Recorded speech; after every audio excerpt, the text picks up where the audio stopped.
விஜயின் செயல்பாடுகளை வைத்தே அவர் தம்பியா எதிரியா என்பதை முடிவு செய்வேன் என கூறியுள்ள சீமான், எந்தவொரு நிலைப்பாடாக இருந்தாலும் விஜய் அதில் உறுதியாக இருக்க வேண்டும் என தெரிவித்துள்ளார். முன்வைக்கிற தத்துவங்கள் வச்சுதானே நீங்க தம்பியா இருக்கிறீங்களா, எதிரியா இருக்கிறீங்களா, அம்மாவா இருக்கீங்களா, அப்பாவா இருக்கீங்களா, எதிரியா இருக்கீங்களா, நீங்க உங்க செயல்பாடுகளை வச்சாரு. நீங்க திருப்பியும் வந்துக்கிட்டு அதே திராவிடம், அதே கோட்பாடு, அதே கொள்கை. இப்போ திமுகவை ஒழிக்கிறதே ஒருத்தருக்கு லட்சியமா இருக்க முடியாது.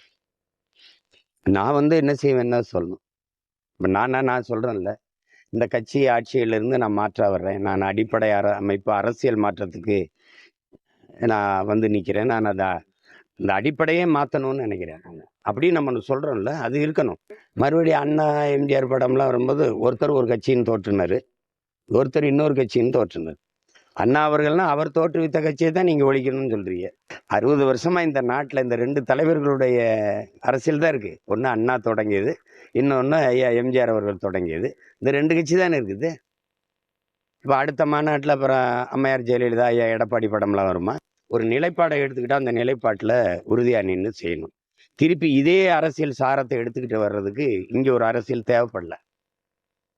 அதுதான் அவங்க இருக்காங்கல்ல.